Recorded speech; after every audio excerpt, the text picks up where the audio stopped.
Egypt, land of the pyramids and pharaohs. One of the most studied and scrutinized civilizations of the ancient world, and yet it remains veiled in mystery. In this video, we are going to see that the Quran reveals secrets about Egypt that until recently were lost to mankind.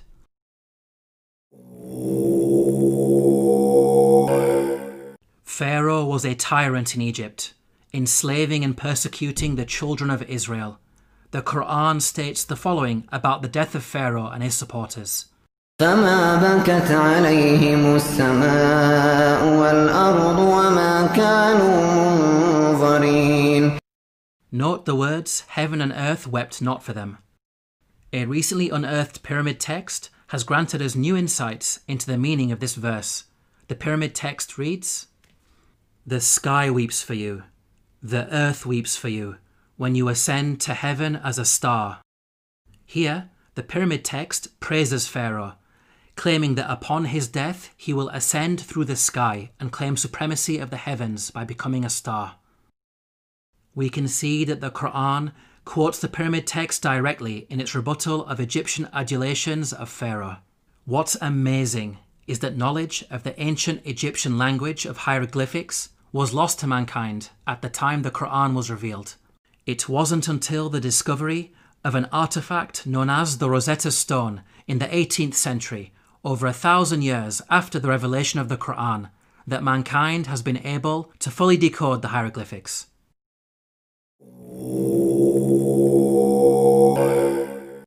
When you hear the word Pharaoh, what comes into your mind? Most people think of the supreme ruler of Egypt. This is correct, but the word did not always refer to the supreme ruler. Ancient Egyptian history is divided into different periods. The word Pharaoh, Egyptian Perah, had different meanings depending on the period of Egyptian history. Historically, the word Pharaoh only started being used as a title for the supreme ruler much later in Egyptian history, during the New Kingdom period. Before this, the word meant great house and was used to refer to the royal palace. The Encyclopedia Britannica states, Pharaoh, originally the royal palace in ancient Egypt. The word came to be used for the Egyptian king under the New Kingdom. Let's now analyze the Quran's accounts about Egypt in light of these historical facts.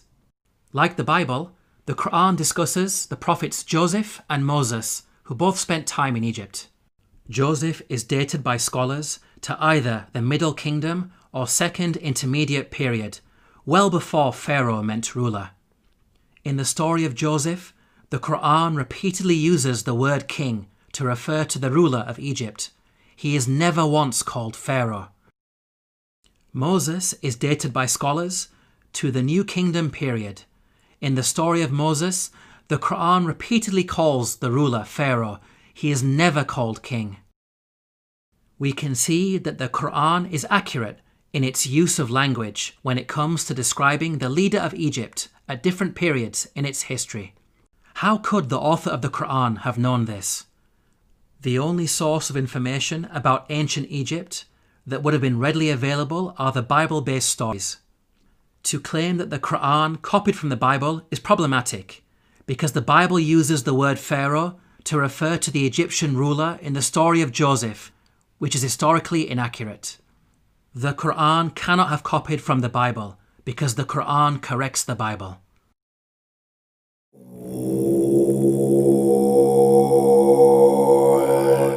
The Bible explicitly states that at the time of the Exodus, the Israelite men were vast in number. The Israelites journeyed from Ramesses to Sukkoth. There were about 600,000 men on foot, besides women and children. If we factor in the women and children, then the total number of Israelites would realistically be in the millions. This claim of a vast nation is problematic in light of other information that the Bible provides. Firstly, Pharaoh is said to have appointed 2 midwives to deliver and murder Israelite babies. The king of Egypt said to the Hebrew midwives, whose names were Shiphrah and Puah, "When you are helping the Hebrew women during childbirth on the delivery stool, if you see that the baby is a boy, kill him." 2 midwives would only be sufficient for such a task if the Israelites were small in number and giving birth to a manageable number of babies. 2 midwives would not be sufficient for a vast nation of millions. Secondly, the Bible tells us that after the Exodus, God informed Israel that they would not be granted the land of their enemies straight away. But I will not drive them out in a single year, because the land would become desolate and the wild animals too numerous for you. Little by little, I will drive them out before you, until you have increased enough to take possession of the land. Note the reason for the Israelites being denied immediate possession of the land. It is said that wild animals will overpower them. Such a statement only makes sense if the Israelites were small in number and not a vast nation of millions, as the Bible claims. By contrast, the Quran states that the Israelites were only a small band at the time of Moses. فأرسل فرعون في المدائن حاشرين إن هؤلاء لشرذمة قليلون. We can see that the Quran fixes the contradictions that are present in the biblical narrative.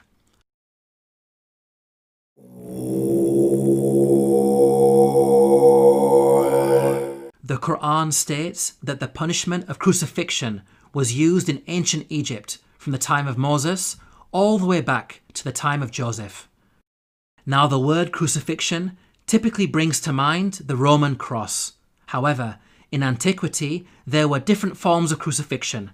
Professor of Archaeology David Chapman wrote, "In studying the ancient world, the scholar is wise not to differentiate too rigidly the categories of crucifixion, impalement, and suspension. Hence, any study of crucifixion conceptions in antiquity must grapple with the broader context of the wide variety of penal suspension of human beings." The Arabic words translated as crucified in the Quranic verses all contain the root word, solaba. Arabic dictionaries state that this root carries a number of meanings, including to harden or stiffen and to extract oily matter from bones. This word does not only mean death by being hung on a Roman cross. Rather, it indicates any method of execution which makes the body hardened or stiffened and results in the leaking of bodily fluids. So, impalement, suspension, and the Roman cross are all included without making any distinction. Archaeological evidence shows that the ancient Egyptians used to crucify people by impalement on a stake. The following entry is taken from an Egyptian-German dictionary of hieroglyphics. Note the hieroglyph which depicts an impaled man. This is a punishment that was used throughout the different periods of ancient Egypt. The Abbot Papyrus is dated to the New Kingdom period. It mentions an oath that includes impalement. He took an oath on pain of being beaten and of being impaled. The earliest evidence for crucifixion by impalement is Papyrus Bulaq 18, which is dated to the early Second Intermediate period. It states, "A bloodbath had occurred with wood. The comrade was put on the stake." We can see that crucifixion by impalement on a stake was carried out during the New Kingdom period, and at least as far back as the Second Intermediate period. These time periods cover both Moses and Joseph, which shows that the Quran is historically accurate. As well as mentioning crucifixion, the Quran also narrates the following threat of mutilation made by the Pharaoh of Moses. لأقطعن أيديكم وأرجلكم من خلاف ولأصلبنكم أجمعين. Historically, we know that capital punishment in ancient Egypt became more severe with the advent of the New Kingdom period, which is the time of Moses. In fact, the specific punishment of mutilation is primarily associated with the New Kingdom period. For example, the Turin Judicial Papyrus records, "Persons to whom was done punishment by severing their nose and ears on account of them ignoring the good instruction said to them." These details about crucifixion and mutilation are missing in the Bible. There is a Jewish commentary, the Midrash Shemot Rabbah, which mentions Pharaoh threatening Moses with burning and crucifixion. But this is a much later work that was composed centuries after the Quran was revealed.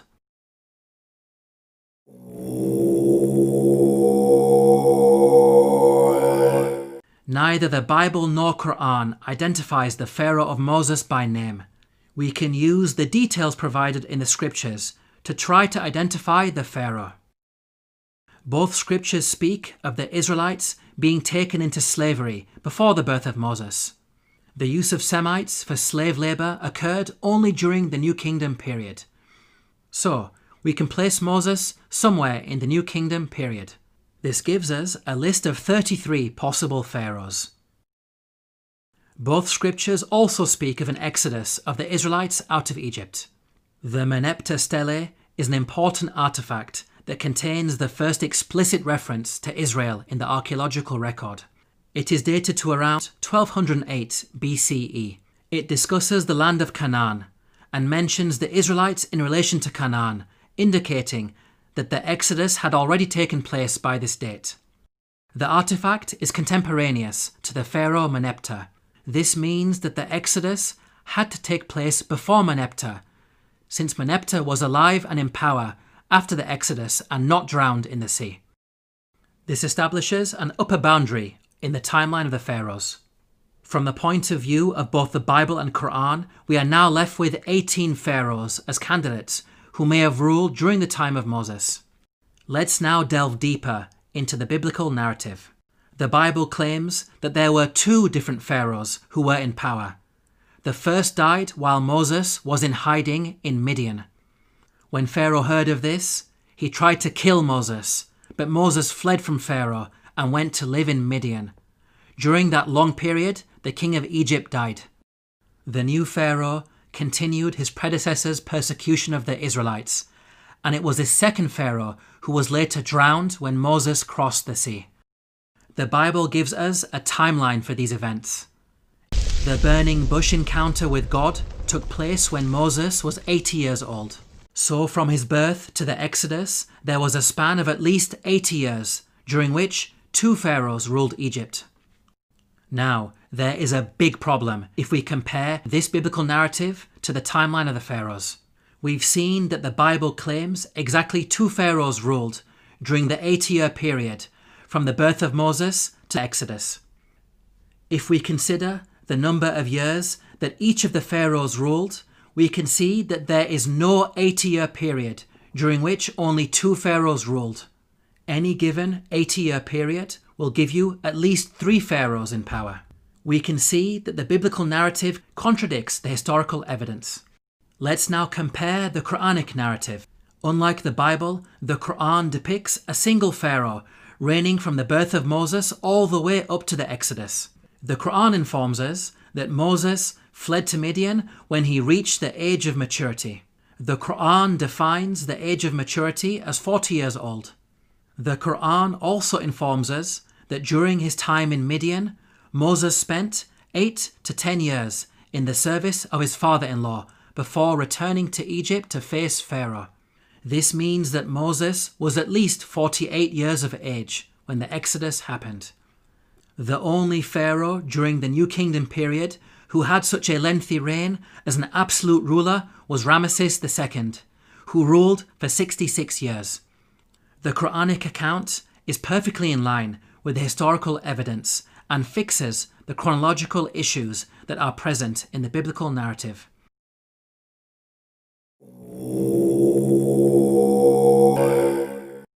Let's now compare the life and religion of Ramesses II to the claims that the Quran makes about the Pharaoh of Moses. وَإِنَّ فِرْعَوْنَ لَعَالٍ فِي الْأَرْضِ وَإِنَّهُ لَمِنَ الْمُسْرِفِينَ.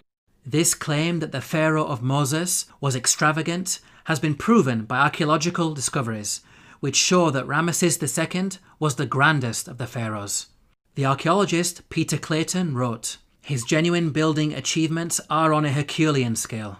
The archaeologist Eric Uphill wrote, "The palace of Ramesses was probably the vastest and most costly royal residence ever erected by the hand of man." The Egyptologist Kenneth Kitchen wrote, "Certainly, in his building works for the gods, Ramesses II surpassed not only the 18th dynasty, but every other period in Egyptian history. With regards to the religion of the Pharaoh of Moses, the Quran makes the following claim. فحشر فنادى فقال أنا ربكم الأعلى. The Quran states that the Pharaoh of Moses was arrogant, exalting himself to the position of God. Modern archaeological discoveries have proven this to be true. Ramesses II built the great temple at Abu Simbel to honour himself. Its entrance is flanked by 4 colossal statues of Ramesses II, which dwarf the statue of Ra Horakti, god of the horizon, located above it. This temple also contains an image of Ramesses II making a sacrifice to his divine self.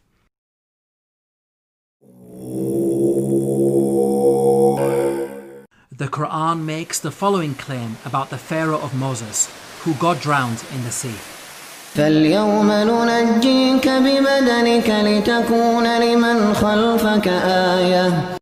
We can see that the Quran explicitly states that the Pharaoh's body will be preserved as a sign for future generations. Note that the Quran never makes such a statement about any of the other destroyed nations that it discusses, typically stating that their abandoned buildings and ruins have been made signs for later generations. This claim about a body being preserved is unique to the Pharaoh of Moses. The body of Ramesses II was discovered by archaeologists in the year 1881 CE. The mummy has been on display in the Cairo Museum, and over the last century, it has been seen by millions of tourists from all over the world. In the following documentary, Sir Tony Robinson states that Ramesses II is one of the few pharaohs whose body has survived largely intact. Just across the river from Luxor lies the famous Valley of the Kings, where Ramesses himself was buried. His mummy was discovered in 1881. One of the few pharaohs whose body has survived largely intact. Historically, priests had concealed his body in a secret location in the year 1000 BCE because of a problem with grave robbers. Nothing was known about his mummy in the intervening period of almost 3,000 years. At the time the Quran was revealed, the whereabouts and fate of Pharaoh's body was unknown. During the 3,000-year period in which the body was hidden, it could easily have been damaged or stolen. It may have even remained lost forever, locked away in its secret location, never to be rediscovered. If you think about it, these statements in the Quran are not only historically accurate, but also represent quite a bold prophecy.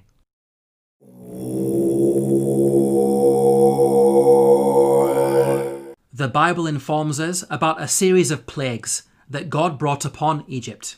The book of Exodus informs us that the first 6 of these plagues are as follows. First, the Nile was turned into blood. Second, masses of frogs. Third, swarms of mosquitoes. Fourth, swarms of flies. Fifth, the death of livestock. Sixth, boils on people and animals. Now at first glance, this series of plagues in the biblical narrative may seem random and unrelated. However, the Quran sheds light on these events. The Quran states the following about the divine punishments against Egypt. فأرسلنا عليهم الطوفان والجراد والقمل والضفادع والدم آيات مفصلات فاستكبروا.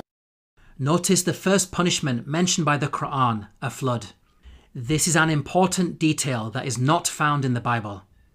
This punishment of a flood actually explains the 6 seemingly random and unrelated plagues in the biblical narrative.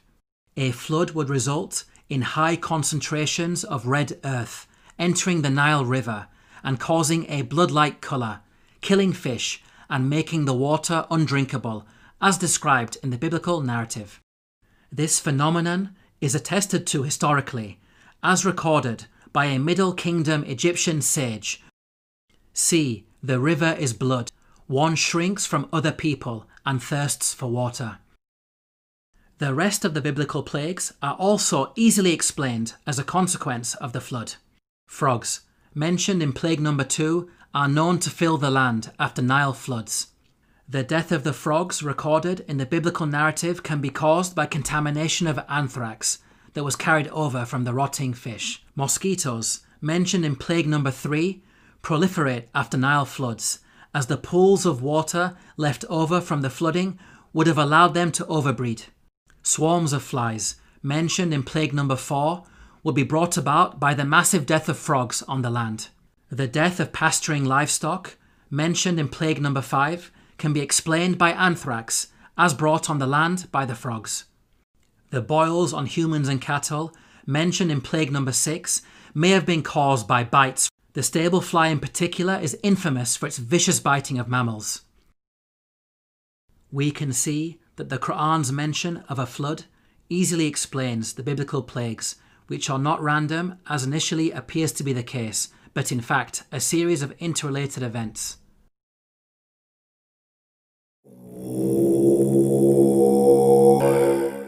The Quran mentions the following incident about Joseph while he was in Egypt. وشروه بثمن بخس دراهم معدودة وكانوا فيه من الزاهدين. Here the Quran states that Joseph was sold for a paltry price. The Arabic phrase used is darahima ma'dudatin, which contains the words dirham and ma'dud. Dirham means a unit of silver coinage or weight. Ma'dud means countable or limited in number. So the Quran is making the claim that Joseph was sold for a small amount of countable silver. There is plenty of historical evidence that standardized units of silver were used in transactions in ancient Egypt. Small pieces of silver, known as shati, were used in trade. The tomb of Nyanknum and Khnumhotep is dated to the Old Kingdom period. It contains a scene of a busy open-air market with goods for sale. Cubits of cloth, for example, are said to be sold for 6 shati. The Rind mathematical papyrus is dated to the Second Intermediate period. It discusses the relative values of gold, silver and lead in terms of shati. Small silver bars bearing the name of Pharaoh Tutankhamun have been dated to the New Kingdom period. They are inscribed with a hieroglyphic which states, Tutankhamun, ruler of Heliopolis in Upper Egypt. Until recently, historians believed that the minting of precious metals was a later Greek invention. These recent Egyptian archaeological discoveries have forced historians to completely revise their understanding of coinage in the ancient world. How is it possible that such knowledge was revealed in the Quran nearly 1,500 years ago? The Bible mentions that Joseph was sold for 20 of silver. However, this sale is said to have taken place with some Arabs outside Egypt. By contrast, the Quran states that the sale took place inside Egypt. So, the Bible could not have been used as a source by the Quran. It is in fact the Bible that contains historical errors when it comes to coinage. For example, the Bible makes the claim that a gold coin known as the darik was used at the time of King David. They gave toward the work on the temple of God 5,000 talents and 10,000 darics of gold. As historians point out, the darik is named after the Persian leader Darius the Great, who lived hundreds of years after King David. The Jewish Encyclopedia acknowledges this error. A notable instance of anachronism occurs in 1 Chronicles 29:7. Gold darics, coins which were not struck before the time of King Darius I, i.e. more than 400 years after David.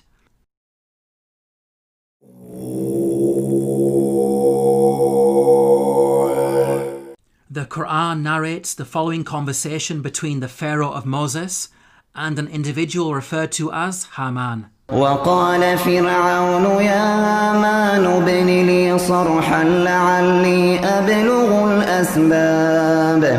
أسباب السماوات فأطلع إلى إله موسى وإني لأظنه كاذبا. Here Pharaoh commanded Haman to build a tower that would allow him to reach the heavens. It's important to understand that Pharaoh's intention was not to literally scale a tower to reach the sky. Rather, it's a reference to the Egyptian belief that after death, the Pharaoh would ascend from earth to heaven, taking his place among the gods. As we covered earlier, the author of the Koran had an awareness of ancient pyramid texts that detailed such beliefs.